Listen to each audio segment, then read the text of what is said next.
और ये आप अपने जीवन में भी अनुभव करेंगे। आपको एक बात बता दूं, मैंने जो सारा कैलकुलेशन लगाया है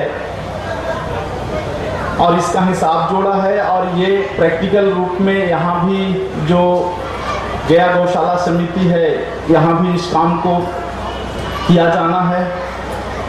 आज मैं गौशाला में गया था दोपहर में, वहाँ भी 100 गैया हैं, जिनको हम गौ माता कह सकते हैं, वो आधी हैं, और आधी जो है वो गौ माता नहीं है, गाय के रूप में जीव हैं, ऐसा कह सकता हूँ मैं। तो यहाँ भी ये काम होना है। एक गाय जो दूध नहीं देती है, एक गाय जो दूध नहीं देती है, जिसके थन में दूध नहीं है, ऐसी गाय से जो प्राप्त गव्य है हमें, गव्य का अर्थ दूध के अलावा गोबर और गौमूत्र, ये 2 गव्य और हैं दूध के अलावा। तो जो गैया दूध नहीं देती हैं, गोबर और मूत्र तो मरने के दिन तक देती हैं, उनसे उनका खर्चा काट कर 1 वर्ष में आप 1 लाख रुपया अर्जित कर सकते हैं। आप कहो तो हमसे रेवेन्यू स्टाम्प पे लिखवा के ले लो, मैं लिख के देने के लिए तैयार हूं। अगर 1 लाख की आमदनी नहीं हुई तो आपकी सारी गुलामी में करने को तैयार हूं। ये मैंने अनुभव किया है और प्रैक्टिकल काम में कर रहा हूं। दुनिया का कोई ऐसा रोग नहीं है, दुनिया का कोई ऐसा रोग नहीं है जिसका उपचार इन गव्यों से नहीं हो सकता है। चेन्नई में एक अस्पताल है जिसका नाम है Shivsha clinic and diagnosis centre.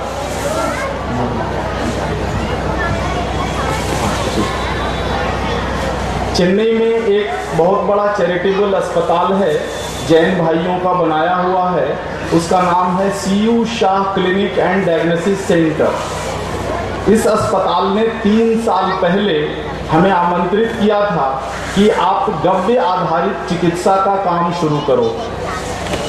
3 साल से उस अस्पताल में मैं चिकित्सा का काम निःशुल्क रूप से सप्ताह में 1 दिन देता हूं, और इस दौरान लगभग 15,000 ऐसे लोगों पर हमने गव्य का प्रयोग किया है जिनके बारे में पूरा दुनिया के एलोपैथी सिस्टम कहता है अनक्यूरेबल डिजीज, मतलब ये बिल्कुल असाध्य रोग हैं।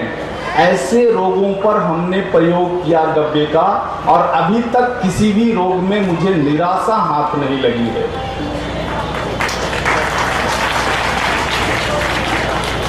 इनके ऊपर हमने कुछ दस्तावेज भी तैयार किए हैं, डॉक्यूमेंट्री भी हमने तैयार किया है। उन पेशेंट की कॉपियां ली हैं जिन अस्पतालों ने ये लिख के दिया था कि अनक्यूरेबल डिजीज, उन्हीं अस्पतालों से हमने उनका प्रमाण पत्र मंगवाया कि there is no symptom of disease. जैसे मैं अगर कैंसर की बात करूं तो जिन बड़े बड़े अस्पतालों ने लिख करके दिया था कि अनक्यूरेबल कैंसर, उसी अस्पतालों से मैंने लिखवाया there is no symptom of cancer, मतलब कैंसर अब उनके शरीर में नहीं है।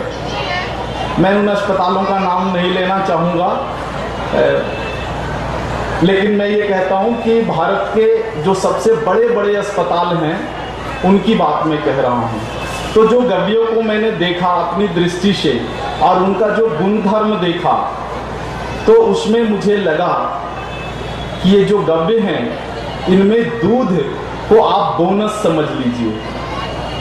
बोनस, दूध की कोई अहमियत नहीं है। दूध तो माँ का जो दूध होता है उसके बच्चे के लिए होता है। तो मेरी जो मान्यता है कि जो गौ मैया हैं उनका जो दूध है वो उनके बछड़े के लिए है।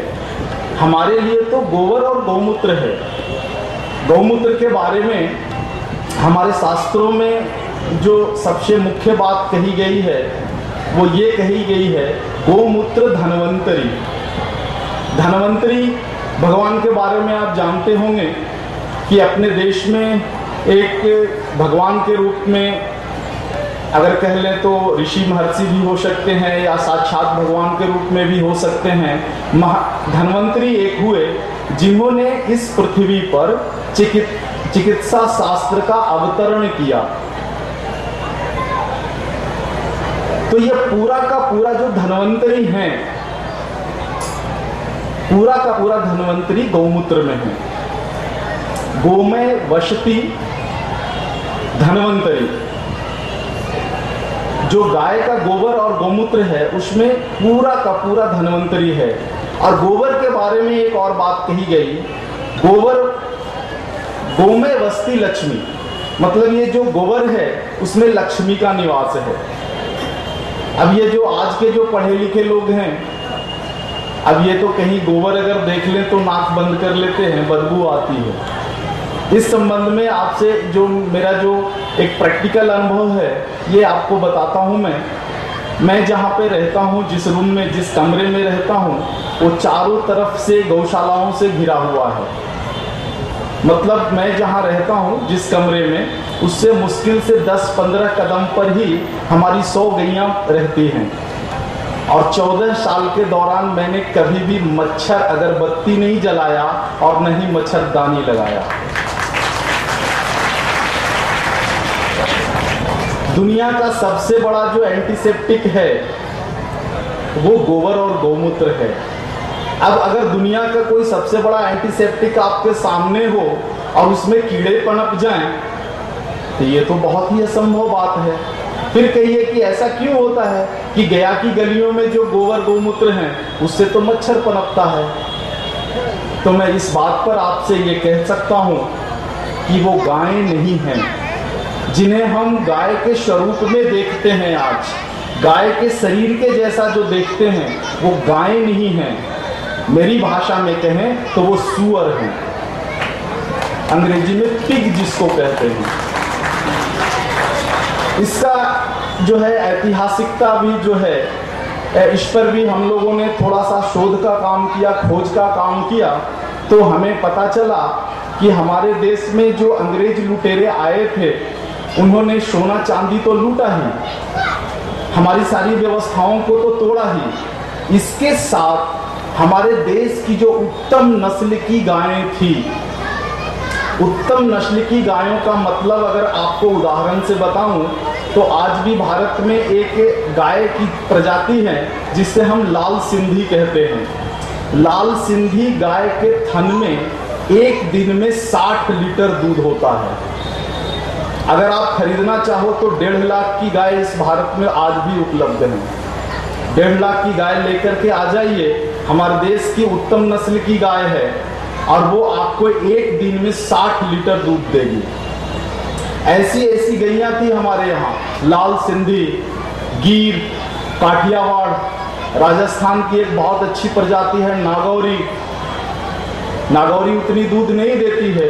गिर, ये सभी जो बड़ी बड़ी प्रजातियां हैं, इन सभी गायों को लूटकर जो यूरोप के लुटेरे थे ये यहाँ से लेकर के गए। किस लिए लेकर गए? क्योंकि उन्हें लगा कि भारत जो इतना समृद्ध है, भारत में जो इतना धन है, वैभव है, संपत्ति है, ये सब गाय के कारण है। भारत में इतने जो महापुरुष पैदा हुए हैं, पुरुषोत्तम श्री राम, भगवान श्री कृष्ण और जितने भी ऋषि महर्षि हुए हैं, ये दुनिया के किसी देश में क्यों नहीं पैदा लेते? ये भारत की भूमि में, भारत की मिट्टी में ही ऐसा कौन सा तत्व है जिसके कारण सारे ऋषि महर्षि इसी भूमि पर पैदा लेते हैं? तब उन्हें जो मालूम हुआ कि ये सब जो है, इसका मूल जो है ये गाय है, तब उन्होंने यहाँ से अपने देश से उत्तम नस्ल की गायों को लूटा, चोरी किया और लेकर के यूरोप गए। और यूरोप जाने के बाद उनको बढ़ाने का काम शुरू किया, लेकिन प्रकृति से बड़ा कोई नहीं है। वहाँ इन गायों का नस्ल, हमारे देश की जो उत्तम गायों का नस्ल नहीं बढ़ पाया और वहाँ की अर्थव्यवस्था में वो फेल हो गई। क्यों फेल हुई? इसका जब कारण हम लोगों ने दस्तावेजों में टटोला, तब हमें पता चला कि 18वीं शताब्दी से पहले यूरोप, ऑस्ट्रेलिया और अमेरिका में गाय नहीं होती थी। गाय के शक्ल का कोई जीव नहीं होता था।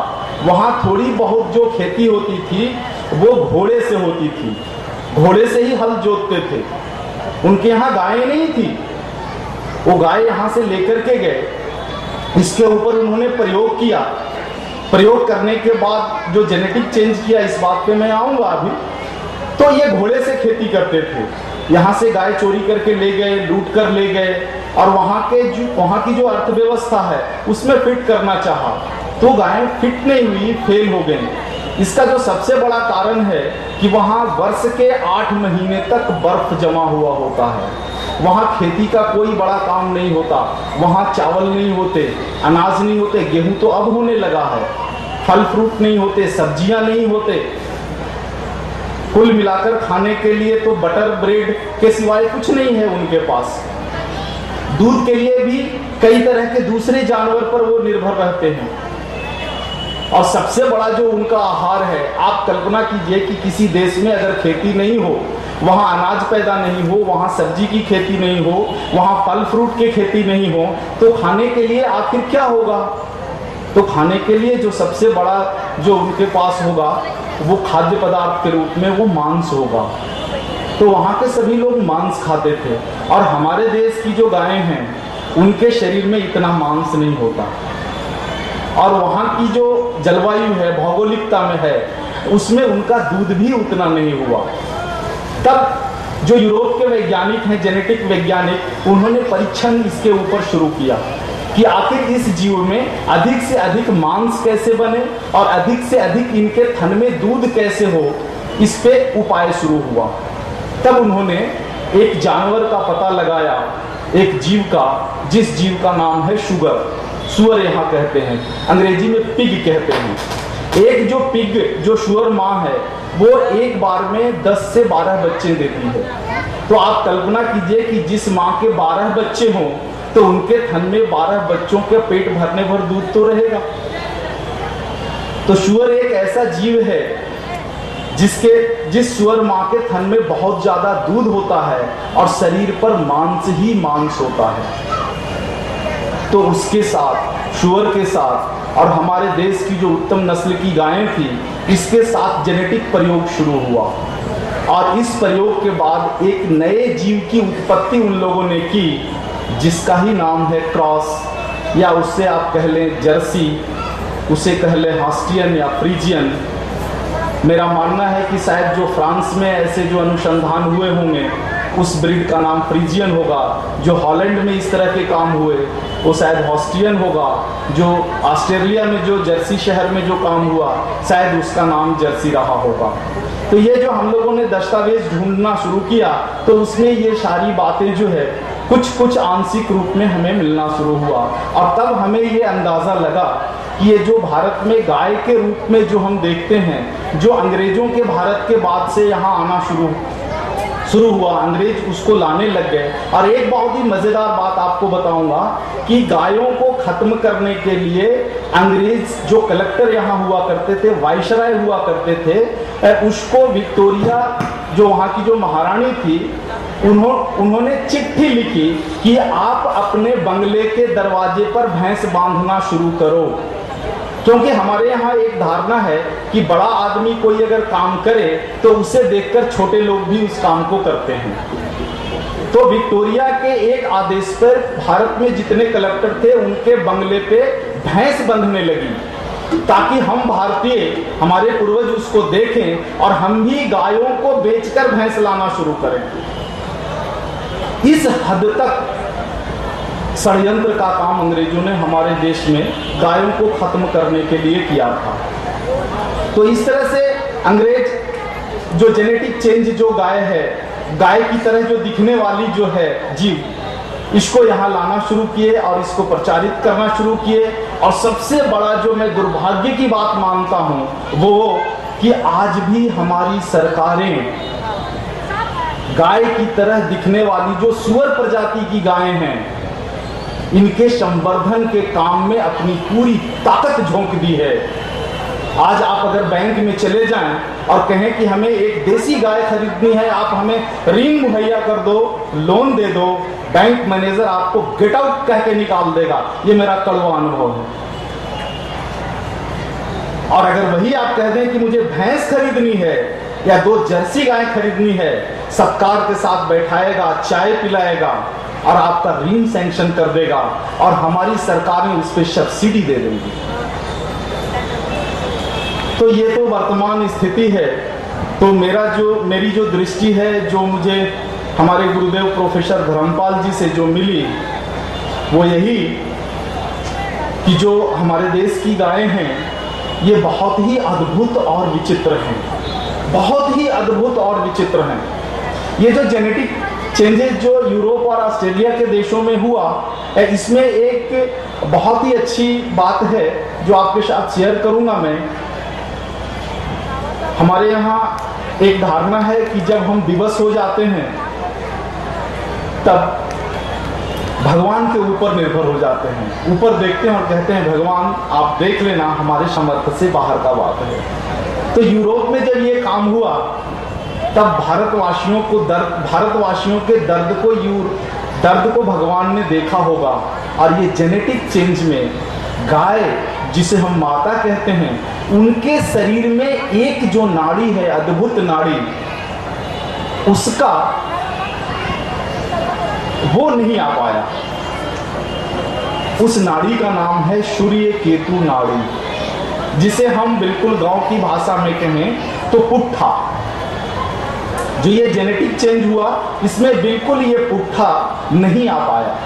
इसीलिए आप देखते होंगे कि जो गाय की तरह दिखने वाली जो दूसरी जीव हैं इनमें पुट्ठा नहीं होता, उनका पीठ बिल्कुल सपाट होता है।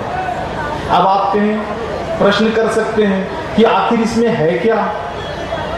तो अगर मैं अपनी दृष्टि से समझाऊं तो ये जो पुट्ठा है ना वो आज के विज्ञान की भाषा में रडार है।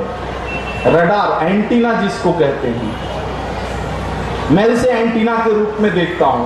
क्यों देखता हूं एंटीना के रूप में? क्योंकि मैंने अनुभव किया है कि इस ब्रह्मांड में जितने भी ग्रह हैं और जितने भी उपग्रह हैं, पृथ्वी का उपग्रह चंद्रमा है, दूसरे ग्रह हैं बृहस्पति हैं, मंगल हैं, शुक्र हैं, शनि हैं, इन ग्रहों से जो चुंबकीय ऊर्जा निकलती है इसे उन गायों का जो पुट्ठा है जिसे हम एंटीना कह रहे हैं ये उनको रिसीव करती हैं। रिसीव करने के बाद अपने पेट के अंदर आंतड़ियों में जो कुछ भी भोजन उनका है उसके साथ एक रासायनिक प्रक्रिया घटती है और वो ऊर्जा उनसे निकलने वाले गव्यों में मिलकर आता है। मतलब जब आप दूध की बात करें तो उस दूध में इस ब्रह्मांड के जितने प्लैनेट्स हैं, जितने भी ग्रह और उपग्रह हैं, उनका गुण धर्म समाहित होता है। अगर गोबर की बात करें तो भी यही है और गौमूत्र की बात करें तब भी यही है। यह जो अलग है जर्सी हॉस्टियन और फ्रीजियन से, यही मुख्य बात है, यही मुख्य विषय है जिसे हमें समझना है। गायें बिल्कुल अद्भुत हैं। कैसी अद्भुत हैं इस विषय पे मैं कल बात करूंगा। आज एक और विषय पे बात करूंगा जिसका सीधा संबंध जो मैं कल आपसे संवाद करूंगा, आखिर गाय में क्या अद्भुत है। और परसों जो मैं बात करूंगा कि एक गाय जो दूध बिल्कुल नहीं देती है उससे उनका सारा खर्चा काटने के बाद हम 1 लाख रुपया कैसे प्रतिवर्ष अर्जित कर सकते हैं, इससे सीधा जुड़ा हुआ है इसके लिए। और ये एक ऐतिहासिक बात है, इसके कारण मैं समझता हूँ आज आपके साथ शेयर कर लूँगा। अंग्रेजों ने जितना कुछ तोड़ा, नष्ट किया हमारे देश का, शिक्षा और सारी चीज़ें, उनमें से एक बड़ा विषय था समय का ज्ञान, इसे भी नष्ट किया। हमारे यहाँ जो भारत में जो समय का जो ज्ञान है वो बड़ा ही अद्भुत था। आज हम समय का ज्ञान कैसे करते हैं? एक दिन और रात में 24 घंटे होते हैं, दिन 12 घंटे का होता है, रात 12 घंटे का होता है, 1 घंटा में 60 मिनट होता है और फिर 1 मिनट में 60 सेकंड होता है। और अब उससे आगे की बात हमारे वैज्ञानिक करने लगे हैं कि 1 सेकंड में 60 मिली सेकंड होता है। मिली सेकंड मतलब सेकंड का 60वां भाग, ये जिसे हम जानते हैं। लेकिन अंग्रेजों के पहले का जो भारत था उस समय जो समय का ज्ञान था, इसके बारे में मैं आपसे भी बात करूं तो आप आश्चर्यचकित रह जाएंगे। 1 सेकंड जिसको हम कहते हैं, इसको 5,40,000 भागों में हमारे पूर्वजों ने तोड़ा था 1 सेकंड को।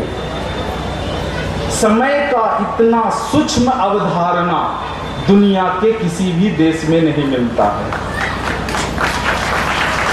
इसे और अगर हम तोड़कर आपसे बात करें तो 24 घंटा जिसको हम एक रात दिन कहते हैं, इसे 60 भागों में हमारे पूर्वजों ने तोड़ा था या हमारे मनीषियों ने तोड़ा था, जिसको घटिका कहते थे। 24 घंटा मतलब एक रात दिन 60 घटिका के बराबर होता था। फिर एक घटिका को तोड़ा उन्होंने, तोड़कर 60 विघटिका किया। इसी तरह से तोड़ते तोड़ते तत्परस परश किया। ये जो परश है ना, समय का जो सबसे सूक्ष्म जो हिस्सा है, ये 1 सेकंड से अगर उसकी तुलना करें तो 5,40,000वां भाग है। इतना सूक्ष्म विज्ञान था हमारे देश का समय के संबंध में। और इसी तरह से सभी विषयों में, चिकित्सा के क्षेत्र में आप देख लीजिए, 1850 के बाद तो अंग्रेजों के देश में चिकित्सा का काम शुरू हुआ है।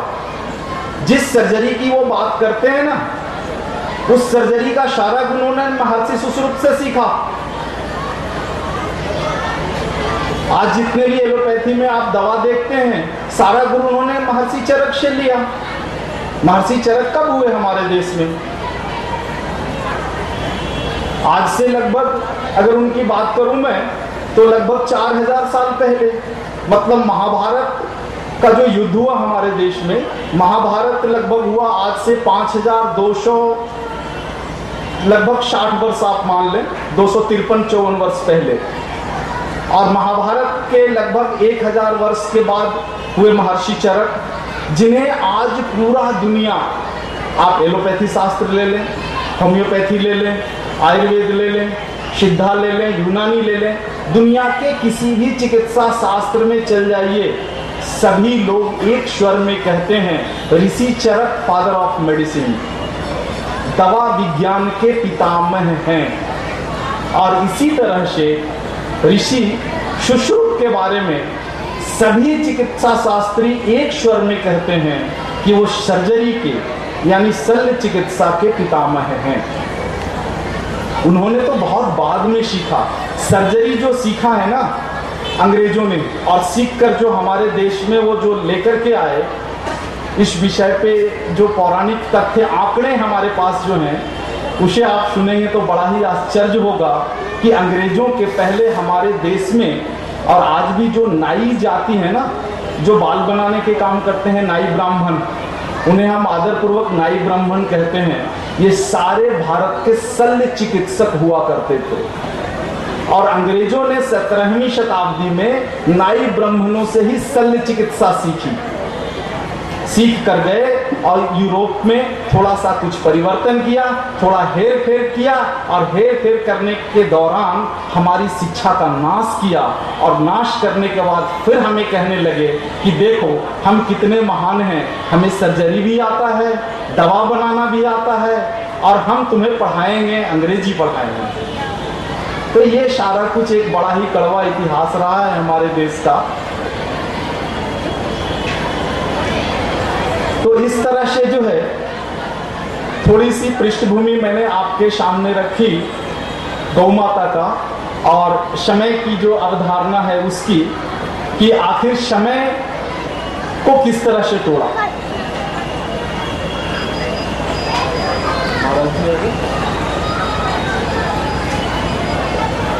समय को तोड़ने के साथ जो मैंने गाय के संबंध में जोड़ा, वो इसलिए जोड़ा कि हमें सतयुग, त्रेता, द्वापर और कलयुग के कालखंड को थोड़ा समझ लेना पड़ेगा। हमारे देश का जो ज्योतिष शास्त्र है, अगर आप इसे देखें तो इसमें पूरी काल गणना है, कालखंड के बारे में कहा गया है। ये पूरा जो ब्रह्मांड है ये कब बना, इसकी कितनी आयु है और आने वाले कितने वर्षों तक ये ब्रह्मांड जो है सो रहेगा। इसमें जो कलयुग के बारे में जो बातें कही गई, कलयुग के बारे में जो कालखंड कहा गया, ये 4,32,000 साल का है। इसी तरह से कलयुग के पहले जो बीत गया द्वापर, ये कलयुग से 2 गुना है। उसके पहले जो युग बीता त्रेता,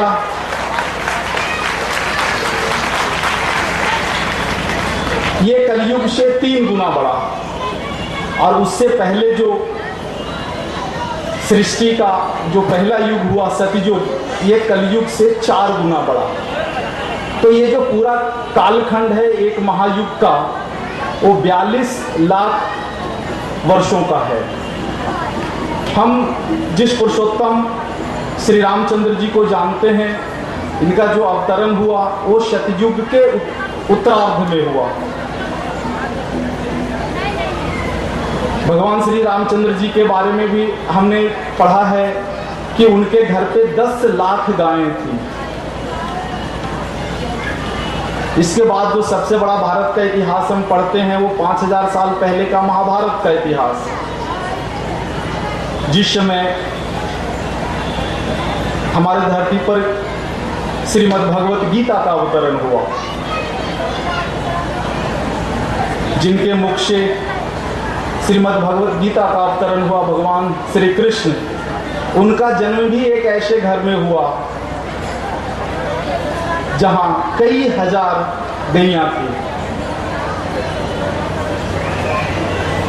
इसके साथ हम अपने देश के ऋषि महर्षियों का जीवन भी पढ़ते हैं, उसमें भी आपने देखा होगा, हम उनके जीवन दर्शन को भी आप पढ़ेंगे, वहाँ भी हमें मिलता है एक एक जो ऋषि महर्षि हुए हमारे देश में, उनके आश्रम में 10,000 20,000 गैयां रहती थी। तो ये सारा जो भारत वर्ष का जो इतिहास रहा, 42 लाख वर्ष पुराना इतिहास, भगवान श्री रामचंद्र जी से लेकर के और महाभारत के कालखंड तक का हम यही देखते हैं। महाभारत ही क्यों कहें, यहाँ हम कह सकते हैं महर्षि वाग्भट के कालखंड तक। महर्षि वाग्भट का जो कालखंड है वो लगभग 3000 साल पहले का है। वहां तक जितने भी देश में ऋषि महर्षि हुए, जितने भी प्रतापी राजा हुए, सभी का जन्म वहीं हुआ जहां हमारी गौ मैया थी। तो कुछ न कुछ तो होगा, कुछ तो ऐसा होगा, कुछ ऐसी ऊर्जा होगी, कुछ ऐसी शक्ति होगी कि जहां उनका निवास हो वहीं श्रेष्ठ आत्माओं का अवतरण हुआ। तो ये जो बातें थी ऐतिहासिक, ये आज आपके समक्ष हमने रखा। और कल का जो विषय होगा वो इसके आगे का विषय होगा कि एक गाय जिसे हम माँ के रूप में कहते हैं, माँ के रूप में क्यों कहते हैं? हमारे यहाँ बहुत सारे ऐसे जीव हैं जिनका हम दूध पीते हैं, बकरी का दूध पीते हैं, भेड़ का दूध पीते हैं, राजस्थान के लोग ऊँटनी का दूध पीते हैं। ऊँटनी को आज तक किसी ने नहीं कहा ऊँटनी मैया, या बिहार में बहुत लोग बकरी का दूध पीते हैं। मैंने भी बचपन में बकरी का दूध पिया, लेकिन कभी मेरे परिवार के लोगों ने माँ ने नहीं कहा कि बकरी को मैया कहो। भले ही हमने गाय का दूध नहीं पिया बचपन में, बकरी का दूध पिया, फिर भी गाय के बारे में हमारे लोग यही कहते रहे कि ये तो हमारी माँ है। तो इन विषयों पे विस्तार से चर्चा मैं कल करूंगा, और कल जो व्याख्यान आरंभ होगा वो 4:30 बजे होगा, और कोशिश करूंगा मैं 4:30 बजे तक मैं समाप्त कर दूँ। और इसी के साथ आज से मैं विराम दूंगा। आगे का कार्यक्रम होना तय है। आप सभी का बहुत बहुत आभार, बहुत बहुत धन्यवाद।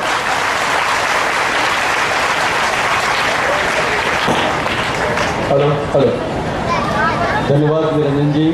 वाग्भट अनुसंधान केंद्र से हमारे बीच में आए हुए थे और गाय के संबंध में काफ़ी कुछ आपको जानकारियाँ मिली। और ये बड़ा सौभाग्य का विषय है कि रामचरितमानस नवपराण यज्ञ समिति के तत्वाधान में इस कार्यक्रम में हमारे बीच में साध्वी प्रज्ञा भारती जी आई हुई हैं।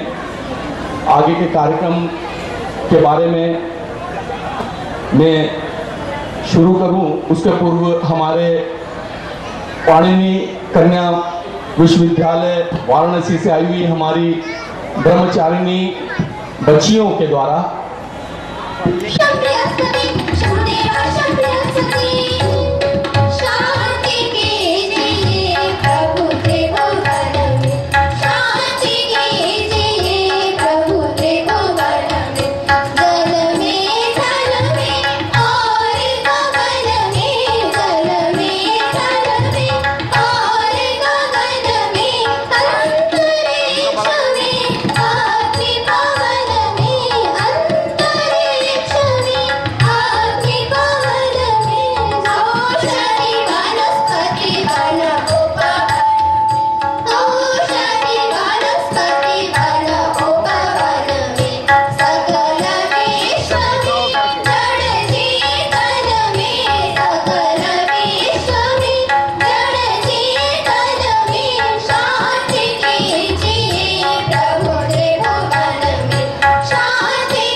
दर दर तक हर दरवाजे तक मोहल्ले और गांव से लेकर शहर के उस कोने तक हम इस बात को पहुंचा सके कि गायों और गायों से उत्पन्न होने वाले पदार्थों के द्वारा जो ट्रीटमेंट हमारे माध्यम से हो उसका हम लाभ ज्यादा से ज्यादा तक लोगों को पहुंचा सके। और आज इसी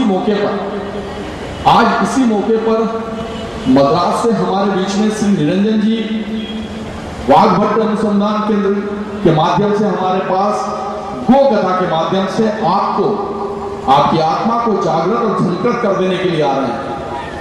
एक बहुत अच्छी बात है कि महाजनों ये गदा से बनता है। महापुरुषों के पक्षियों पे चलने से गति मिलती है और महापुरुष अगर आपके दरवाजे पर आकर आपको गति प्रदान कर रहे हैं तो मैं नहीं समझता कि इससे अच्छी कोई बात हो सकती है दोस्तों।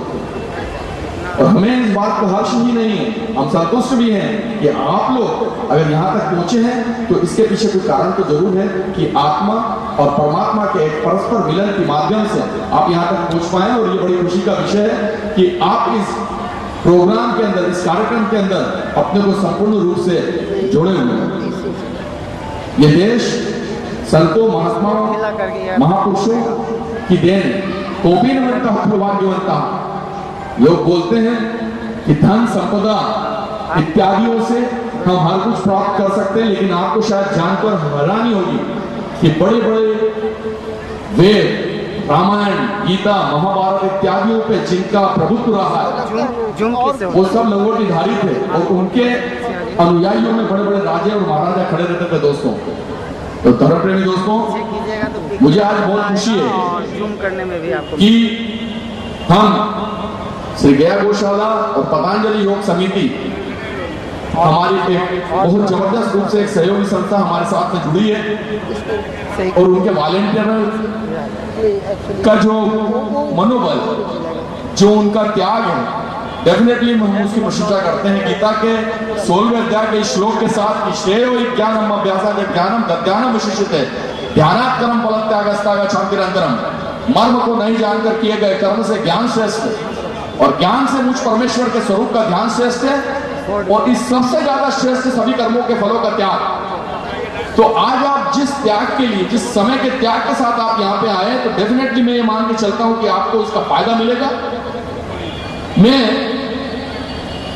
श्री निरंजन जी के बारे में तो इतना सब कुछ तो बताऊंगा ही, लेकिन बात इसके भी मैं आपको बता दूं कि हमारे लिए गाय क्यों इतनी प्रिय है।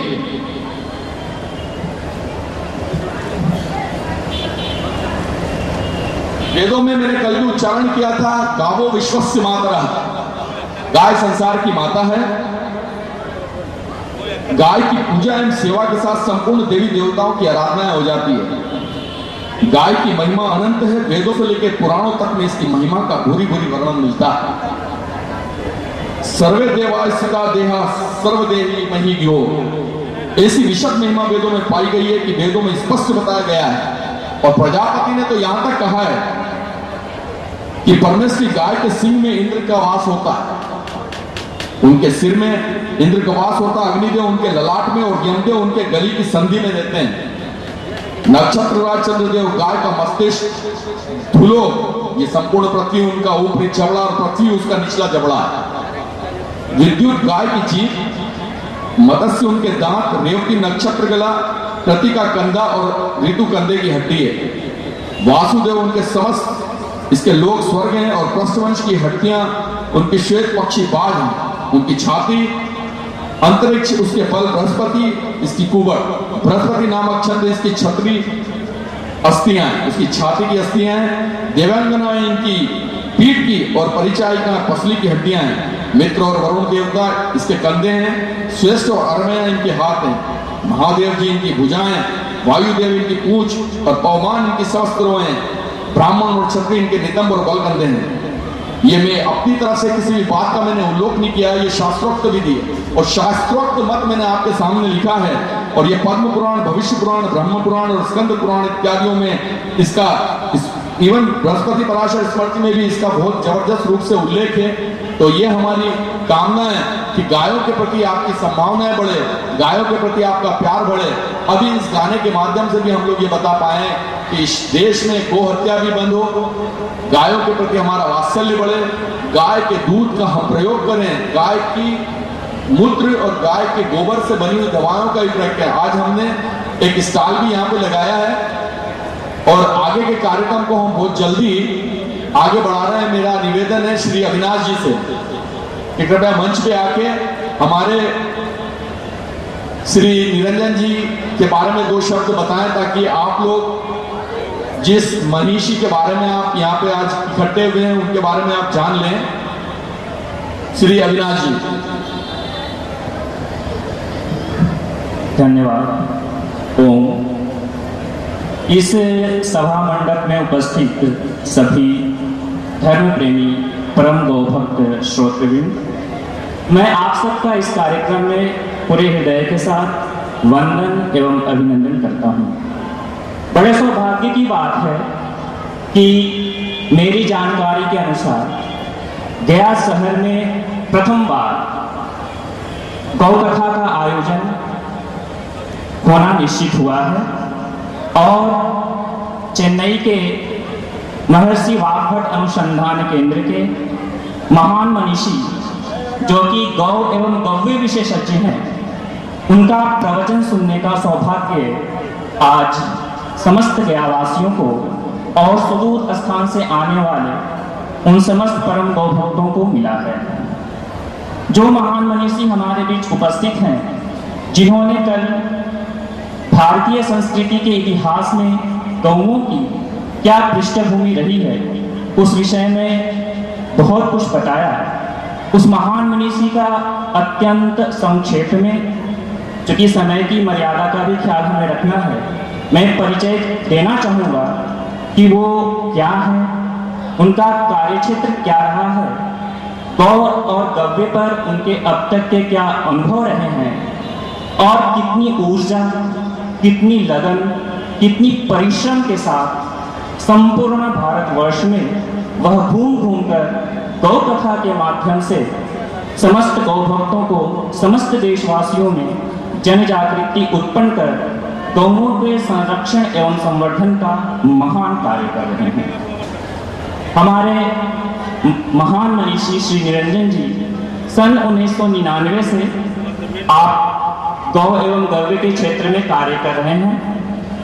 आपकी बहुत ही बृहद एवं भव्य आपके श्रम से स्थापित गौशाला चेन्नई में है, जहां पर इन्होंने गव्य के माध्यम से, गव्य का मतलब अर्थात गौओं से प्राप्त गोबर, गोमूत्र, घृत, दूध एवं तक्र, जिसे छाछ भी कहते हैं, उन समस्त पदार्थों का हमारे दैनिक जीवन में क्या उपयोग है और गंभीर से गंभीर बीमारियों में हम उनसे कैसे लाभ प्राप्त कर सकते हैं, उन पर बहुत बड़ा अनुसंधान का कार्य किया है। ये सन 1999 से इस कार्य क्षेत्र में जुटे हैं। बहुत सारे अनुसंधान किए हैं। इस देश के बड़े बड़े अस्पताल जैसे एम्स, अपोलो आदि जो जाने जाते हैं, जो गंभीर रोग के रोगी उन अस्पतालों से भी ठीक ना हो पाए, उन समस्त रोगों का चुनौतीपूर्ण इलाज इन्होंने किया और गौ माता की कृपा से, पंचगव्यों की कृपा से उन समस्त रोगियों को बिल्कुल आरोग्य प्रदान किया है। यह कोई छोटी सी बात नहीं है, यह एक बहुत बड़ी विशेषता है। सप्ताह में 7 दिन होते हैं, उन 7 दिनों में 5 दिन यह पूरा का पूरा गौ सेवा में लगाते हैं, जिसमें से 5 दिनों में कुछ दिन ये रखे हैं कि गाँवों में घूम घूम कर सभाओं का आयोजन करना। गांव के जो कृषक भाई हैं, किसान भाई हैं, गांव में बसने वाले जो हमारे भ्राता वर्ग हैं, उन सबको गौओं के बारे में विशेष जानकारी देना। गौ के गोबर और गौमूत्र से कृषि का उत्पादन कैसे हो सकता है, जैविक खेती के माध्यम से हम ज़्यादा से ज़्यादा उत्पादन खेतों से कैसे ले सकते हैं, विषमुक्त कृषि कैसे कर सकते हैं, खेतों में डाल रहे यूरिया पेस्टिसाइड पे जो खर्चे जो बढ़ रहे हैं, उनको जैविक खेती के माध्यम से, गोबर गौमूत्र के माध्यम से उन खर्चों को कैसे कम किया जा सकता है, और उन जहरीले भोज्य पदार्थों को का सेवन करके हम जो इतने रोगग्रस्त हो रहे हैं, तरह तरह की गंभीर बीमारियों के शिकार हो रहे हैं, मोटापा, मधुमेह, उच्च रक्तचाप, कैंसर, ब्रेन ट्यूमर आदि जो बीमारियां हमें पकड़ रही हैं, उनका भी सफल उपचार गौ के माध्यम से कैसे संभव है, इन समस्त बातों की जानकारी ये अपने शिविरों में, अपने सभाओं में घूम घूम करके संपूर्ण भारतवर्ष में ये देने की महान अथक प्रयास कर रहे हैं। मेरे लिए बड़े सौभाग्य की बात है कि श्री निरंजन जी का दर्शन का लाभ हमें मिला। वो दिन मैं भूल नहीं सकता जब इनसे हमारी पहली मुलाकात हुई। इनके माध्यम से मैंने भी गौ और गोबर के महत्वों को समझा और फिर उसी समय तत्काल योजना बनी कि किस प्रकार से इनके ज्ञान का लाभ, इनके श्रम का लाभ, इनके अनुसंधान का लाभ हम अपने गयावासियों को दें। इस पर हमने विचार शुरू किया और हमारे कई सहयोगी भाइयों के साथ वार्ता हुई और उसका मूर्त रूप आपके सामने है कि आज हमारे बीच महान मनीषी महर्षि वाग्भट अनुसंधान केंद्र के श्री निरंजन भाई मौजूद हैं। तो जबरदस्त तालियों के साथ एक बार आप सबके माध्यम से उनका मैं अभिनंदन करना चाहूँगा। अब मैं बहुत बहुत धन्यवाद, अब मैं यह संयोजन का भार माननीय श्री मुकेश जी को सौंप रहा हूँ, जो कि आपके श्री गया गौशाला समिति के सेक्रेटरी हैं और बड़े ही ऊर्जावान, बड़े ही उत्साही हैं। और जैसे ही उन्हें इस कार्यक्रम का पता चला, बड़ी ही प्रसन्नता हुई, सहर्ष स्वीकार किया उन्होंने इस कार्यक्रम को करने का और तब से लेकर अब तक अपनी पूरी ऊर्जा को ये लगाए हुए हैं। इसके लिए मैं पूरे दिल से, हृदय से आभार इनका प्रकट करता हूँ। धन्यवाद। धन्यवाद अविनेश जी।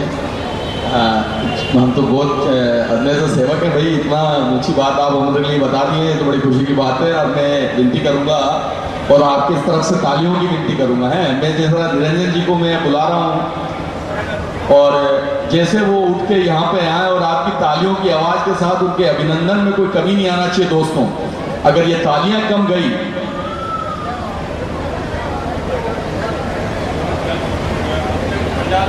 पंडाल में लाइट नहीं जा रही, जरा कृपया पंडाल में लाइट पहुंचाई। सुनील जी, नगेंद्र जी, लाइट पंडाल में नहीं जा रही, गणपति जी के मंदिर में जरा वहां पे लाइट पहुंचा दी। तो हम अब निरंजन जी को बुला रहे हैं, आपका ज्यादा समय नहीं लेंगे। तो आपकी तालियां बजना चाहिए, निरंजन जी का आगमन होना चाहिए। तो आप तालियों के स्वागत करिए और निरंजन जी से हम निवेदन करें कि आए और इस मंच को स्वीकार करते हुए हम लोगों को आशीर्वाद प्रदान करें और गौ माता की सेवा का हमें भी लाभ प्राप्त हो। तो तालियों के साथ स्वागत करिए दोस्तों, तालियां रुकना नहीं चाहिए।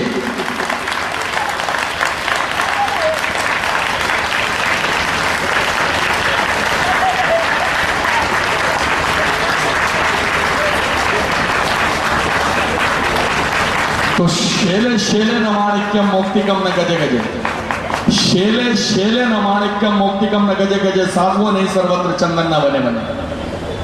हर एक जगह माणिक, अरे किसी पहाड़ पे हर जगह माणिक नहीं मिलेंगे आपको। शेले शेले न माणिक मोक्तिकम नगर जगह, हर हाथी के मस्तिष्क में ऐरावत हाथी के मोती प्राप्त होते हैं दोस्तों। तो हर जगह हाथी का मस्तिष्क ऐसा नहीं मिलेगा जहां से ऐरावत मिले।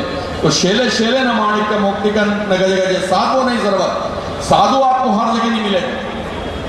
साधु बिरले ही मिलेंगे जो आपका आत्म मंथन करके आपकी आत्मा को झकझोर दे।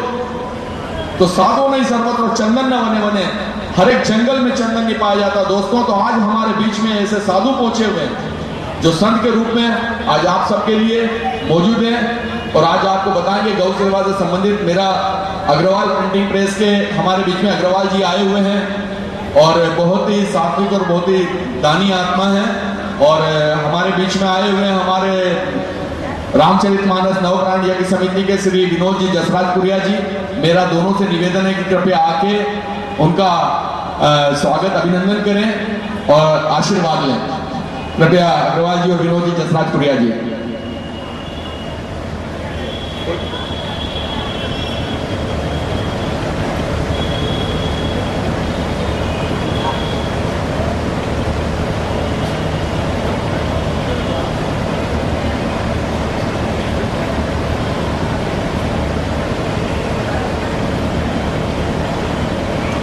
तालियों से स्वागत कीजिए दोस्तों।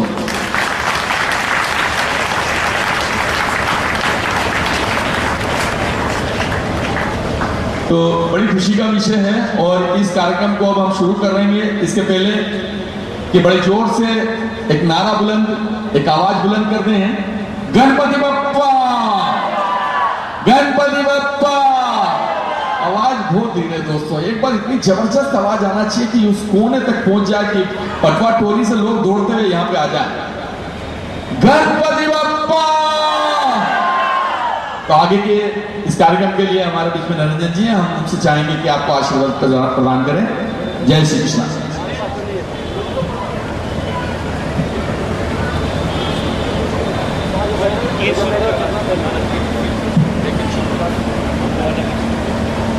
और ये लाइट हाँ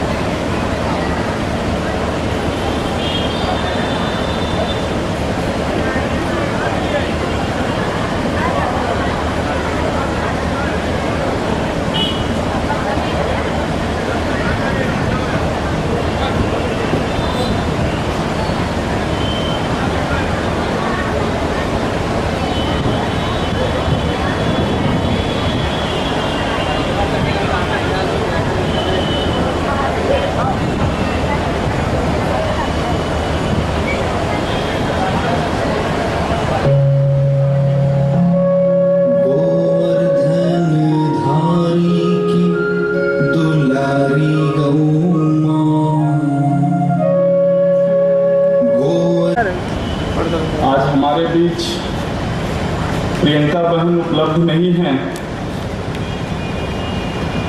मैं उन्हें बहुत बहुत आभार प्रकट करना चाहता हूं। उनके मन में गौ मां के प्रति बहुत बड़ी आस्था है, जिसके परिणाम स्वरूप और हमारे पतंजलि योग पीठ और भारत स्वाभिमान के कर्मठ कार्यकर्ताओं की मदद से इस कार्यक्रम का आयोजन हो पाया। इसी माध्यम से गौ माता के संबंध में कुछ संवाद करने का मौका हमें आपसे प्राप्त हुआ। मैं बहुत ही तहे दिल से आभारी हूँ मुकेश भाई और उनकी सारी टीम, गया गौशाला समिति और उसके सारे कार्यकर्ताओं का, जिनके मन में यह भावना उठी कि हमें आज के संदर्भ में इस विज्ञान के युग में गौ माता की महिमा को लोगों को बताना है। और इसी संदर्भ में मुझे यहाँ आमंत्रित किया गया ताकि मैं आपसे कुछ संवाद कर सकूं। मुकेश भाई ने आज एक बहुत अच्छी बात हमें कही, मैं कल भूल गया था, उन्होंने आज मुझे याद दिला दी। मुकेश भाई ने गौ माता के शरीर में जितने भी देवी देवता हैं कहाँ कहाँ पर कौन से देवी देवता हैं और उनकी क्या महिमा है। इस पे जो कही है बात, इसका जो वैज्ञानिक स्वरूप है, विज्ञान क्या कहता है, इस तथ्य को मैं आज आपके सामने रखूंगा।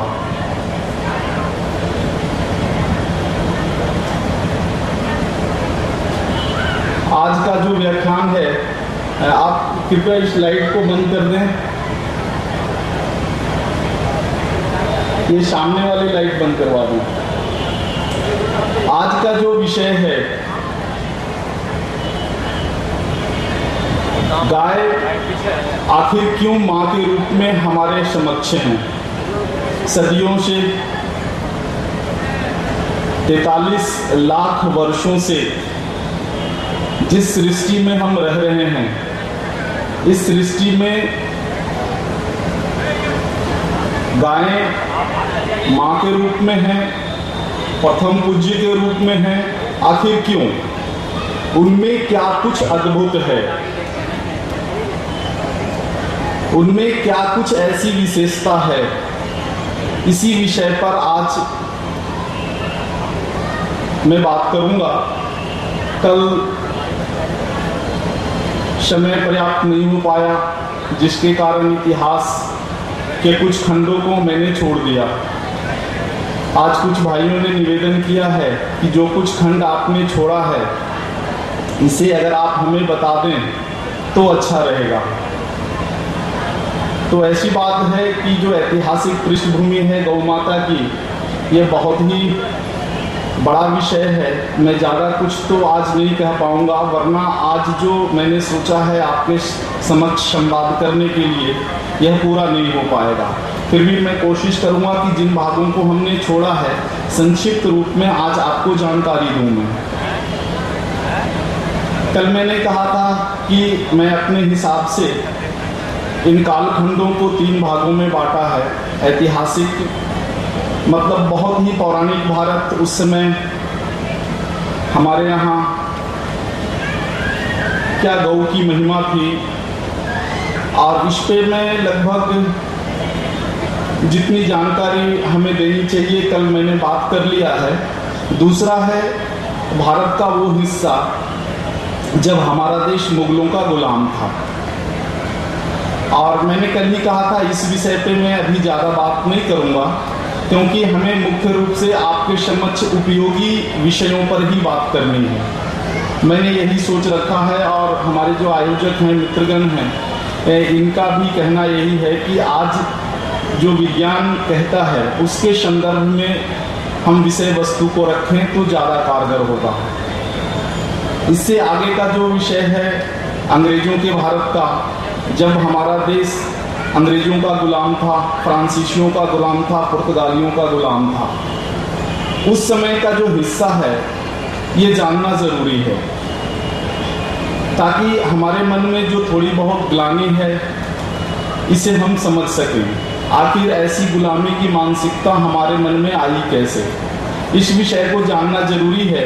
इसलिए इस क्षेत्र पे मैं थोड़ी सी बात करूंगा, ज़्यादा नहीं। आज हमें हमारी जो गौ मैया हैं वो अद्भुत क्यों हैं, उनमें क्या कुछ है, इस पे मैं ज़्यादा कोशिश करूंगा आपसे संवाद करने के लिए। ज़्यादातर विषयों को मैं घटनाक्रम के रूप में रखूंगा आपके सामने, ताकि बिल्कुल सही सही समझ सकें आप। हमारे देश में जब अंग्रेजों का शासन था, उस समय अंग्रेजों का एक प्रस्ताव था भारतवर्ष के लाहौर में एक बहुत बड़ा कत्लखाना खोलने का। कत्लखाना खोलने का जो पहला उद्देश्य था वो मैकॉले था। मैकॉले के बारे में कल मैंने आपसे चर्चा की थी कि किस तरह से षड्यंत्र कर हमारे देश को तोड़ने की योजना हाउस ऑफ कॉमन्स में बनी थी। और जो कुछ भी मैंने आपसे कल शेयर किया और आज जो मैं शेयर करूंगा, ये सारा कुछ अंग्रेजों के लिखे हुए दस्तावेजों पर आधारित हैं, जिनका अध्ययन हमने पिछले 10 वर्षों में किया। और अंग्रेज अधिकारियों के डायरी जिसकी प्रतियां हमारे गुरुदेव प्रोफेसर धर्मपाल जी लेकर के आए। इनमें जो कुछ भी लिखा है उसी को मैं आधार मान के कल भी बात किया और आज भी करूँगा। आगे का जो अनुसंधान का जो विषय है इसमें से बहुत कुछ हमारा अपना अनुभव है, इस पे कुछ बातें रखूँगा। अंग्रेजों ने भारतवर्ष के, पुराने भारतवर्ष के, आज लाहौर पाकिस्तान में है, पुराने भारतवर्ष के लाहौर में बहुत बड़ा एक कत्ल खाना खोलने का प्लान किया अंग्रेजों ने। उसका दो कारण था। हमारे देश से जो उत्तम नस्ल की गायें हैं इनको खत्म करना, क्योंकि मैकॉले ने जो यहाँ से रिपोर्ट भेजी थी कि भारत की जो अर्थव्यवस्था है, भारत की जो सांस्कृतिक व्यवस्था है, भारत की जो पारंपरिक जो विज्ञान है, यहाँ का जो कृषि है, लघु उद्योग है, सारा कुछ गौ आधारित है, गायों पर आधारित है। अगर उनको नष्ट कर दिया जाए तभी यह देश गरीब बनेगा। और जब तक भारत के लोगों को गरीब नहीं बनाओगे, बेकार नहीं बनाओगे, बेरोजगार नहीं बनाओगे, तब तक इस देश के लोगों को सदियों तक गुलाम बनाकर नहीं रख सकते। इस मूल उद्देश्य के साथ लाहौर में एक बहुत बड़े कत्ल खाना की योजना बनी। जब इम्प्लीमेंट करने की बारी आई तब उस समय हमारे देश में जितने भी नेता थे जो स्वतंत्रता संग्राम की लड़ाई लड़ रहे थे, अगर कुछ का नाम मैं लेना चाहूँ तो पंडित जवाहरलाल नेहरू, सरदार वल्लभ भाई पटेल, बिहार के राजेंद्र बाबू, इन सभी लोगों ने एक मत से इसका विरोध किया और इतनी ताकत से विरोध किया कि अंत में अंग्रेजों को लाहौर कत्ल खाना का प्रस्ताव वापस लेना पड़ गया। और जब तक भारत में अंग्रेजों का प्रभुत्व रहा वहां पे कोई भी कत्ल खाना नहीं खुला। अब हम थोड़ी सी बात इससे आगे करें। 1947 में जब अंग्रेज चले गए और हमारे नेताओं को ट्रांसफर ऑफ पावर दे दिया, ये एक बहुत बड़ी भूल 64 वर्षों से हम समझ रहे हैं कि भारत देश को आज़ादी मिल गई है। अगर मेरे शब्दों में आप कहें या हमारे गुरुदेव प्रोफेसर धर्मपाल जी के शब्दों में कहें या हमारे पथ प्रदर्शक राजीव भाई के शब्दों में कहें तो भारत को स्वतंत्रता नहीं मिली। हम जिस स्वतंत्रता की बात कर रहे हैं, जिसका गुणगान 64 वर्षों में कर रहे हैं,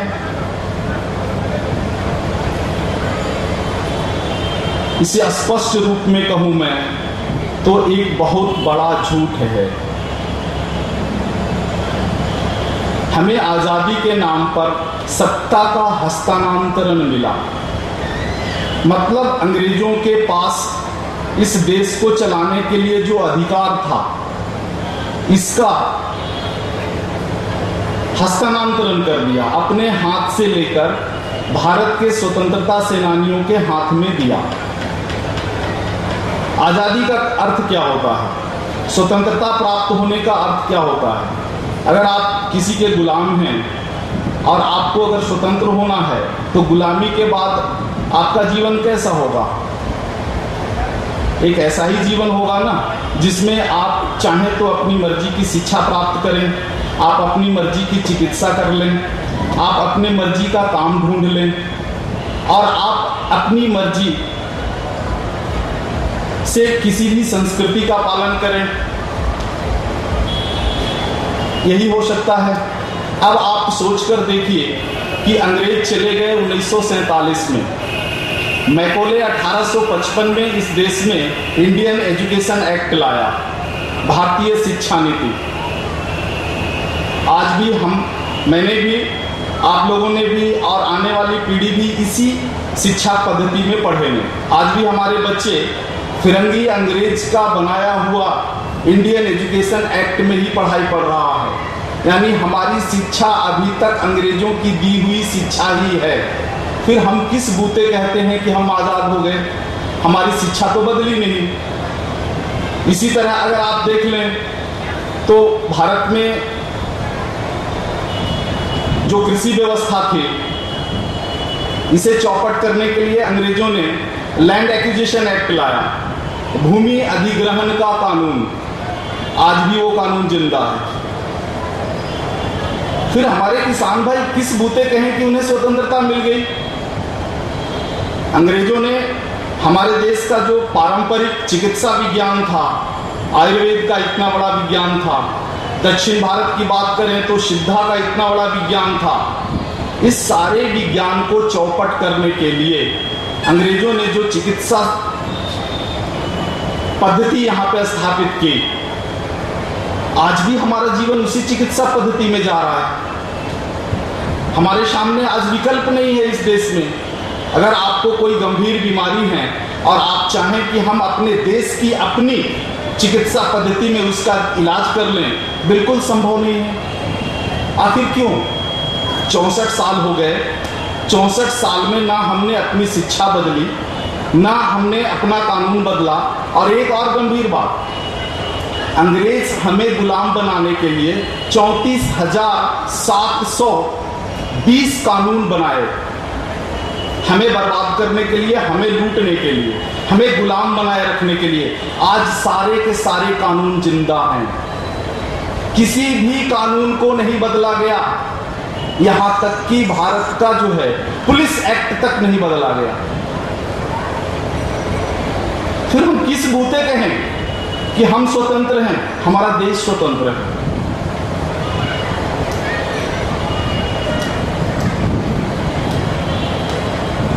उन्नीस 1947 में जब हमें आधी अधूरी स्वतंत्रता मिली, तब कुछ लोगों ने महात्मा गांधी जी को, पंडित नेहरू जी को और सभी बड़े दिग्गज नेताओं को एक बात की याद दिलाई कि आपने एक वचन दिया था कि जिस दिन भारत से अंग्रेज चले जाएंगे उसी दिन हमारे कलम से पहला कानून बनेगा गौ हत्या बंदी का। 64 साल हो गया, कहां है वो कलम और कहां है उन स्वतंत्रता सेनानियों की वचनबद्धता। आखिर क्या ऐसा कुछ हुआ अंग्रेजों के जाने के बाद के भारत में कि हम एक ऐसा कानून नहीं बना पाए जिससे हमारी गैयों की रक्षा हो सके, जिसे हमारे पूर्वज और हम अपने मां के रूप में प्रातः दर्शनीय मानते हैं, उनकी पूजा करते हैं, उनकी आरती उतारते हैं, उनके कत्ल की रक्षा नहीं कर सके हम। आखिर अंग्रेजों के जाने के बाद ऐसा क्या हुआ? इस पे कभी आपने गंभीरता से सोचा? हम लोगों ने थोड़ा चिंतन किया और इसके बाद जो कुछ भी दस्तावेजों में मिला, इसमें कुछ भी मैं अपने तरफ से लाग लपेट करके नहीं कह रहा हूं, जो कुछ भी है ये दस्तावेजों में है। इसके प्रमाण जब भी आप चाहें मैं उपलब्ध करा सकता हूं आपको।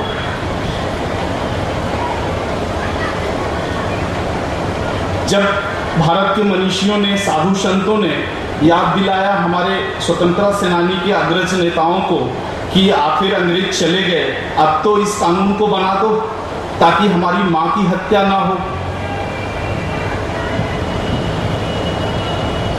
बहुत दुख, ग्लानि और पीड़ा के साथ ये बात मुझे आज भी कहनी पड़ रही है कि हमारे भारत के प्रथम प्रधानमंत्री ने भारत की संसद में सारे संसदों के सामने इस बात को कहा कि ये कदापि संभव नहीं है, और अपने कलम से एक पत्र जारी किया सभी प्रदेश के मुख्यमंत्रियों को कि गौ हत्या पर बंदी मत लगाओ, इनकी हत्या मत रोको।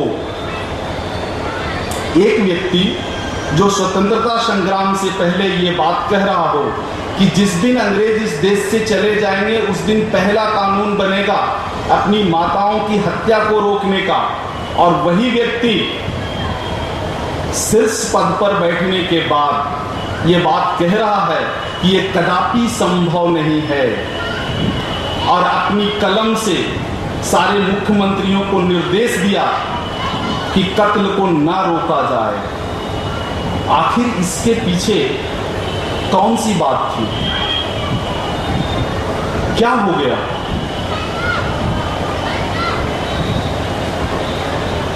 इसके बाद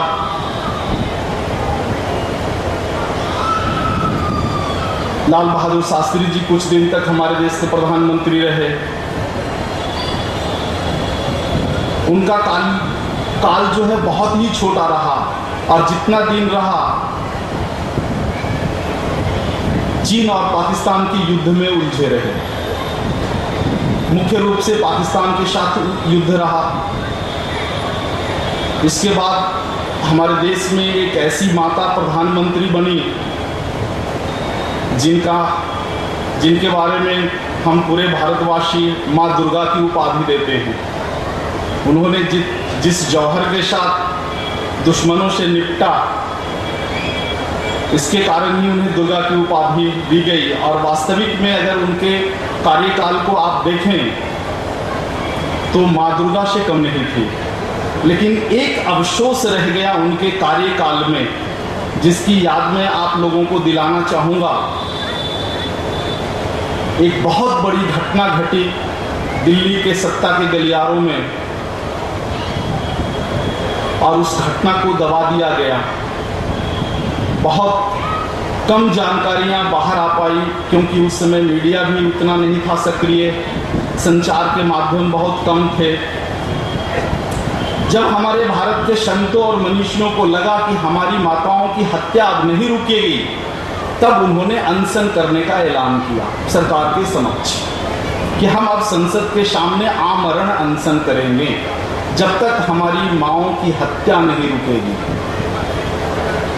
और बहुत ही दर्द के साथ मैं ये आपसे कह पा रहा हूं कि उस अनशन के खिलाफ में हमारे भारत की सरकार ने गोलियां चलवाई, और जिस तरह से जालियांवाला कांड में हमारे स्वतंत्रता सेनानियों को, हमारे भाइयों को गोलियों से भून दिया गया, उसी तर्ज पर भारत सरकार ने दिल्ली के सत्ता के गलियारों में 11 संतों के खून की होलियां खेली। 11 संतों को एक फायरिंग में धराशायी करके मार दिया गया कि आप गौ हत्या बंदी का नारा बंद करो। आखिर क्यों? अंग्रेज तो नहीं थे उस समय, अंग्रेजी सत्ता भी नहीं थी, हमारे देश के ही लोग थे सत्ता पर। इस तरह से कुचल दिया गया। इसके बाद विनोबा जी ने प्रयास आरंभ किया, सेवाग्राम के सदाकत आश्रम से उन्होंने आरंभ किया और सरकार को नोटिस दिया कि हमारे जन्मदिन तक अगर ये कानून नहीं बना तो मैं आमरण अनशन शुरू करूंगा। उस समय हमारे देश में मोरारजी भाई देसाई की सरकार थी। बहुत उम्मीद के साथ विनोबा जी का जो प्रस्ताव था, इस पे विचार हुआ, और अंत में फिर वही हुआ जो हमारी पिछली सरकारों ने किया। गलत आश्वासन देना, गलत आश्वासन से उनका अनशन तोड़वा देना। और मोरारजी भाई देसाई की सरकार भी ज्यादा लंबी नहीं चल सकी। इस संबंध में मेरी बात तमिलनाडु के जो अभी गवर्नर हैं, राज्यपाल सुरजीत सिंह जी बरनाला, इनसे एक लंबी चर्चा हुई। मैंने एक बार उनसे पूछ दिया एक प्रेस कॉन्फ्रेंस के दौरान, मैं अपने आपको कल भी मैं बताया था कि मैं अपने परिवार को चलाने के लिए और अपने निजी खर्च के लिए 2 दिन की नौकरी करता हूँ। एक समाचार पत्र है जिसके संपादन का काम करता हूँ सप्ताह में 2 दिन, और उससे जो आय मिलती है उससे हमारा निजी खर्चा चलता है, और शेष दिन मैं गायों के लिए देता हूँ। तो पत्रकार पेशा से जुड़े रहने के कारण एक बार बरनाला जी से हमारी मुलाकात हुई, और मैंने ऐसे ही उनसे बात में ये बात पूछ दी कि बरनाला जी, आप तो बड़े गौ भक्त प्रेमी हो और आपकी सरकार भी बनी थी, उस समय भी ये कानून नहीं बन पाया। तब उन्होंने जो दर्द, व्यक्तिगत दर्द मुझसे शेयर की, ये मैं आपसे शेयर करूंगा। उस समय वे भारत सरकार के कृषि मंत्री थे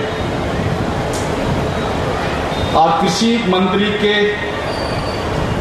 कारण उन्हें जिम्मेदारी सौंपी गई कि भारत में जितने भी राज्य हैं उनके मुख्यमंत्रियों से बात कर इस कानून को, केंद्रीय कानून बनाने पर वो काम करें। लगभग भारत के सभी राज्य के मुख्यमंत्री इस बात के लिए तैयार हो गए कि हाँ, भारत में गौ हत्या बंदी का कानून बन जाना चाहिए और सभी ने समर्थन दिया। लेकिन हमारे देश में 2 ऐसे राज्य हैं जो इस बात के लिए अड़ गए कि बिल्कुल ये कानून नहीं बन सकता और हम नहीं बनने देंगे। वो 2 राज्य था पश्चिम बंगाल और केरल, और इन दोनों राज्यों में वामपंथियों की सरकार थी।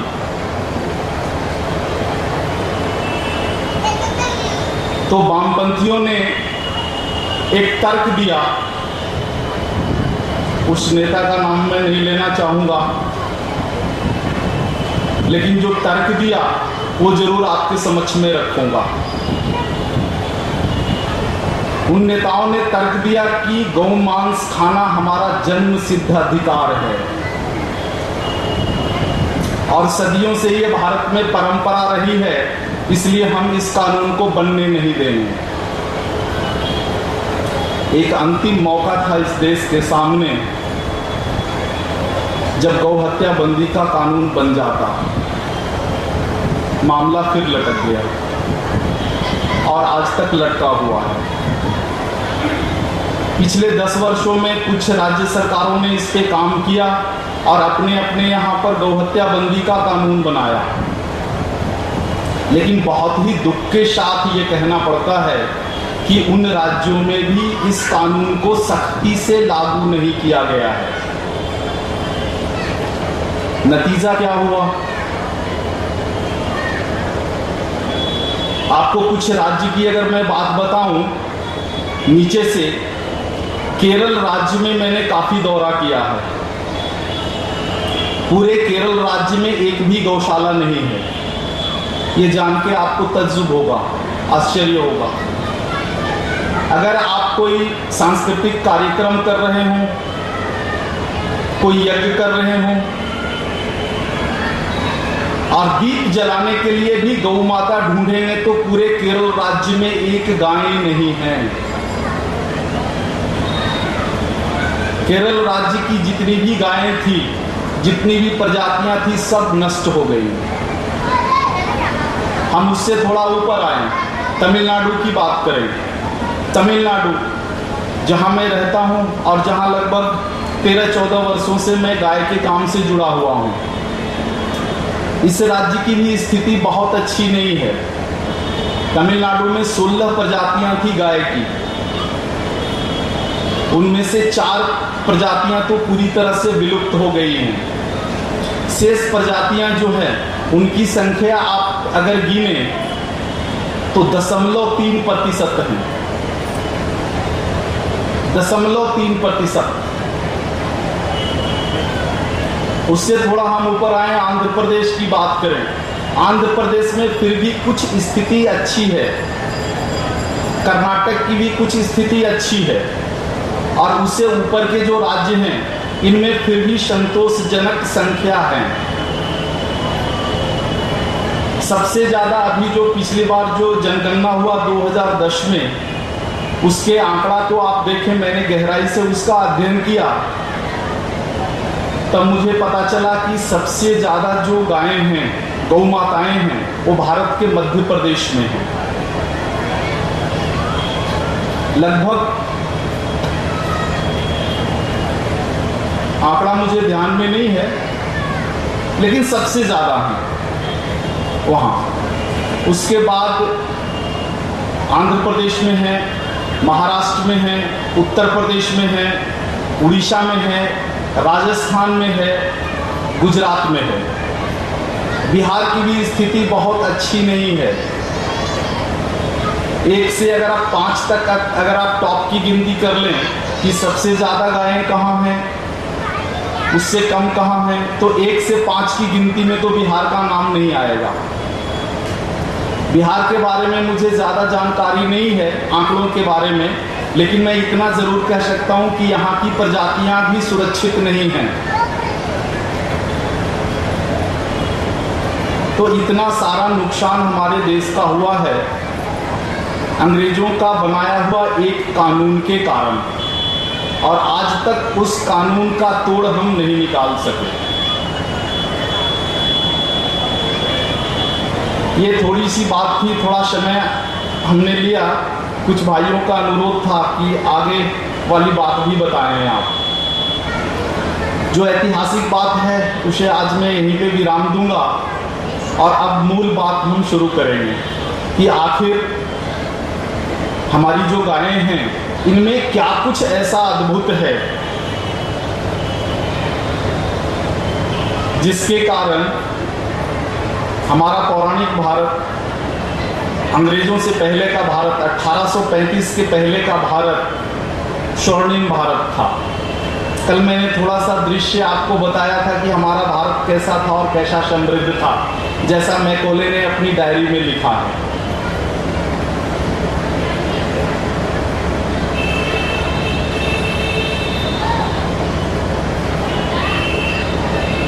कल भी मैंने जिक्र किया था हमारी गौ माता के शारीरिक संरचना के बारे में।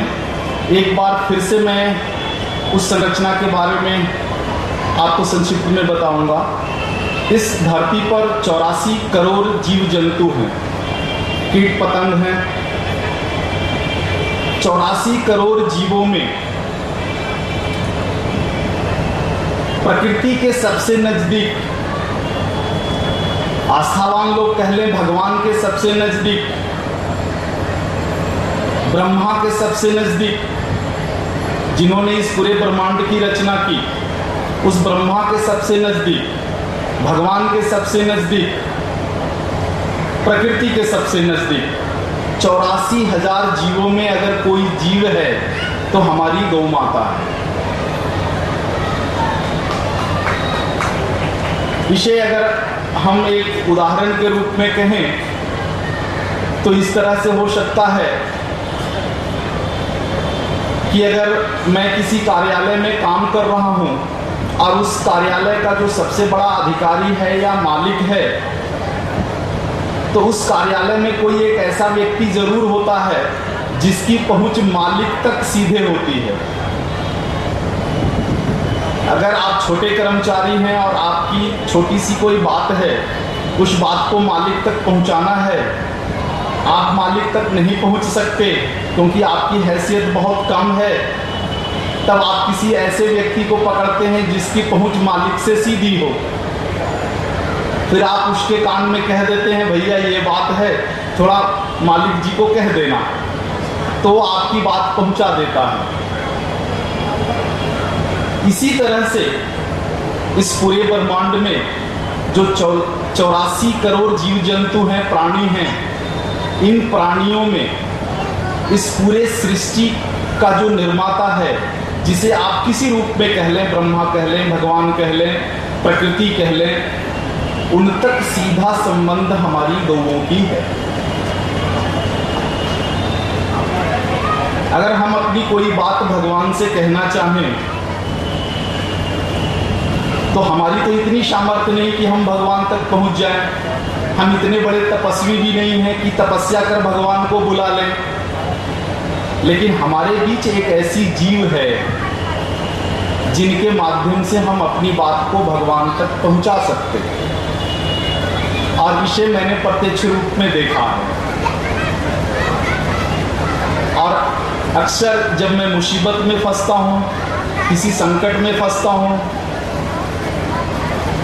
तब मैं वेद के इस सूत्र का सहारा भी लेता हूं। ये जो आध्यात्मिक दृष्टि, जो कुछ भी है, आपसे जो संवाद कर रहा हूं, इसमें मेरा कुछ भी नहीं है। मैंने सारा कुछ वेदों से लिया है। चिकित्सा का जो हिस्सा है वो हमने महर्षि वाग्भट के ग्रंथों से लिया है, कुछ चरक से लिया है, कुछ भाव प्रकाश निघंटू से लिया है। इसमें मेरा किया हुआ कुछ भी नहीं है। मैं एक मध्यस्थ के रूप में आपसे केवल संवाद कर रहा हूँ, लेकिन जो मैंने बिल्कुल नज़दीक से देखा, जो कुछ भी अनुभव किया, केवल उन्हीं सूत्रों को आपके साथ संवाद के रूप में रख रहा हूँ। जो कुछ भी मैंने पढ़ा वो नहीं रख रहा हूँ आपके समक्ष। जो कुछ भी मैंने अनुभव किया 13-14 वर्षों में, केवल यही रख रहा हूँ। तो मैंने ये अनुभव किया है कि वेदों में जो सूत्र है कि 84 करोड़ प्राणियों में जो सबसे नज़दीक है सृष्टि निर्माता का, वो है हमारे गाय। सबसे जो बड़ी बात है और सबसे अमूल्य चीज जो हमारी गायों में है,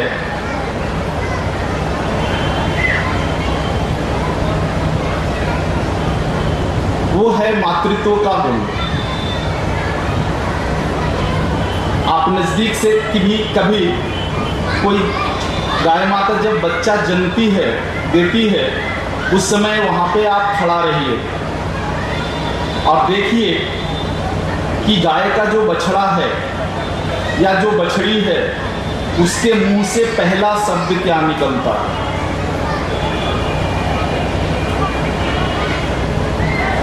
मेरे घर पे लगभग 100 गैया हैं और मेरे संपर्क में लगभग 100 गैया हैं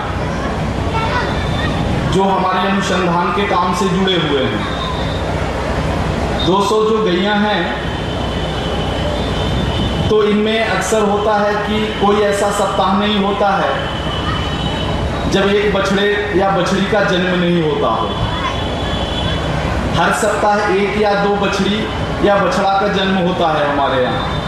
तो हमें बार बार यह देखने को मिलता है कि जब कोई बछड़ा या बछड़ी का जन्म होता है तो सबसे पहला जो शब्द निकलता है उस बच्चे के मुंह से, वो निकलता है मां।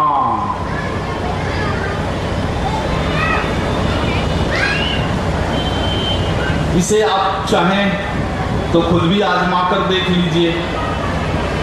और मैं पूरे विश्वास के साथ कह सकता हूं कि मां शब्द की उत्पत्ति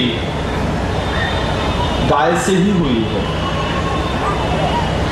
इस पूरी सृष्टि में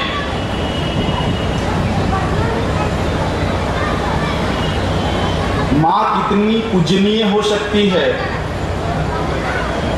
ये सारा विज्ञान कह लें, आप अध्यात्म कह लें,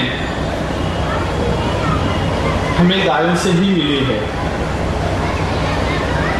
शब्द का ही जन्म जब उनके मुख से हुआ तो इसके आगे जो कुछ भी विकास हुआ होगा, इसका सहज अंदाजा लग सकता है हमें। इस पे मैं कई बार कुछ प्रयोग करके देखते रहता हूं। कुछ जो हमने प्रयोग किया, जो हमारे दिल को स्पर्श कर गया, ये आपसे मैं आज शेयर करूंगा।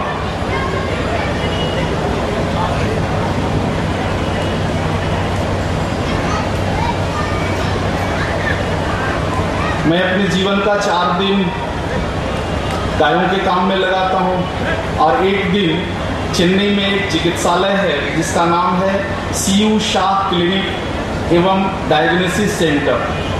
बहुत बड़ा अस्पताल है, जिस अस्पताल ने हमें एक विभाग खोल कर दिया है पिछले 3 साल से। उस विभाग में किसी भी रोग का कोई मरीज आ जाए तो उसकी चिकित्सा गायों के माध्यम से ही की जाती है। उस चिकित्सालय में मैं सप्ताह का 1 दिन देता हूँ। तो आप ये सोचते होंगे कि मैं कोई बहुत बड़ा चिकित्सक हूँ या मैं कोई बहुत बड़ा वैद्य हूँ। तो आपको मैं ईमानदारी पूर्वक बता दूं कि मैं अपने जीवन में अभियांत्रिकी का छात्र रहा था।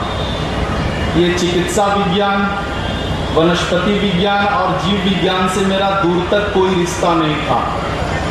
और बिल्कुल ईमानदारी के साथ मैं आपको बताऊं तो अपने जीवन में, अपने विद्यार्थी जीवन में मैं कभी भी बायोलॉजी में पास नहीं किया। सब दिन बायोलॉजी विषय में मैं फेल करता आया। हमारा भौतिक शास्त्र और रसायन शास्त्र इतना मजबूत था जिस बूते में पास कर जाता था। और आपके इसी शहर के हरिदास सेमिनरी में मेरी शिक्षा हुई। तो आप ये सहज अंदाजा लगा लीजिए कि मेरे जैसा कोई व्यक्ति जिसका जीव विज्ञान से कोई संबंध नहीं रहा हो, वो आज आपके सामने चिकित्सा विज्ञान पे बात कर रहा है। और एक ऐसी पद्धति, चिकित्सा की एक ऐसी पद्धति जो आज भारत में आज से 3500 वर्ष पहले था। महर्षि वाग्भट का जो कालखंड है वो 3500 वर्ष पहले का है। यहाँ पे थोड़ी सी बात मैं महर्षि वाग्भट के बारे में आपके सामने रखूंगा। अपने देश में एक ऋषि हुए महर्षि वाग्भट जी, ये ऋषि चरक के शिष्य थे। ऋषि चरक ने जो अपने जीवन में शोध का काम किया, इसका व्यापक प्रचार प्रसार नहीं कर पाए, क्योंकि भगवान ने उनको एक ज्ञान दिया था, वनस्पतियों से बातचीत करने का ज्ञान। ऋषि चरक के पास एक अलौकिक शक्ति थी भगवान का दिया हुआ कि किसी भी घास पात पेड़ पौधे से बातचीत करते थे। और बातचीत कर इतना तक पूछ लेते थे, जैसे एक तुलसी का पौधा है तो उन्होंने पूछ लिया कि तुलसी जी अगर मैं आपका पत्ता खा लूं तो मुझे क्या होगा। तो तुलसी जी ने उत्तर दे दिया उनको। कोई अशोक का पेड़ है और उससे ये बात पूछ ली कि आपका अगर मैं पत्ता खा लूं तो हमारे शरीर पे क्या प्रभाव पड़ेगा। आपके तना का छाल अगर मैं खा लूं तो क्या प्रभाव पड़ेगा। आपका जो शरीर है उसका जड़ खा लूं तो क्या प्रभाव पड़ेगा। और ये सारा उत्तर सारे वनस्पति ऋषि चरक जी को दे देते थे। ऐसा अद्भुत और अलौकिक ज्ञान था महर्षि चरक के पास। तो उनका पूरा जीवन जो है वनस्पतियों से बातचीत करने में और प्रयोग करने में लग गया। वे अपने जीवन का कोई भी हिस्सा जो है समाज सेवा के काम में ज़्यादा नहीं लगा सके। तब उनके जीवन में एक शिष्य आए, बाघ नाम का एक लड़का आया 18 साल की उम्र में, और कहा कि हम आपका शिष्य बनेंगे। उन्होंने कहा ठीक है, बहुत सारे शिष्य हैं, तुम भी आ जाओ। तो 18 साल की उम्र में महर्षि, अभी उनका नाम मैं वाघ ही कहूँगा, वाघ के रूप में आए थे। उन्होंने ज्वाइन किया एक तरह से उनका जो गुरुकुल था महर्षि चरक का, और उसके बाद वहाँ पे शिक्षा प्राप्त करना शुरू किए। ऋषि चरक के जाने के बाद उन्होंने उन सूत्रों पर प्रयोग का काम शुरू किया। ऋषि चरक ने जिन सूत्रों को दिया था, जो फॉर्मुलेशन कहे, उस पे प्रयोग का काम शुरू किया। प्रयोग का काम कैसे शुरू किया? जैसे ऋषि चरक ने एक सूत्र दिया कि इस पौधे का पत्ता अगर हम खा लें तो ये बीमारी चली जाएगी। तब उन्होंने क्या किया कि उस बीमारी से पीड़ित 500 लोगों को ढूंढा और 500 लोगों पर उसका प्रयोग किया, और उसमें से जितने भी प्रयोग थे उसमें सभी सफल हो गए। उन सूत्रों को वो अलग छांट कर रखे। कई सूत्र हैं दुर्लभ बीमारियों के, उस पर 50 लोगों पे उन्होंने प्रयोग किया। तो 50 में 50 लोगों पर जो सही परिणाम आया उन सूत्रों को छाटा उन्होंने, और इस तरह से छाटते छाटते उनके जीवन में 7000 ऐसे सूत्र मिले, जिन सूत्रों का जब प्रयोग किया तो एक भी फेल नहीं हुआ, असफल नहीं हुआ। और इन सारे सूत्रों को गुरु परंपरा में जैसे चलता है पीढ़ी दर पीढ़ी, ऐसे ही अपने शिष्यों से कंठस्थ करवाया। और जब भारत में एक ऐसी स्थिति हो गई कि गुरुकुल परंपरा खत्म होने के कगार पे थी, उस समय कुछ मनीषियों ने उनके सूत्रों का संकलन कर पुस्तक के रूप में बना दिया। और इसी का नतीजा परिणाम है कि आज भी हमारे भारतवर्ष में चिकित्सा के 2 बड़े शास्त्र उपलब्ध हैं महर्षि वाग्भट के सूत्रों के, अष्टांग हृदयम और अष्टांग संग्रहम।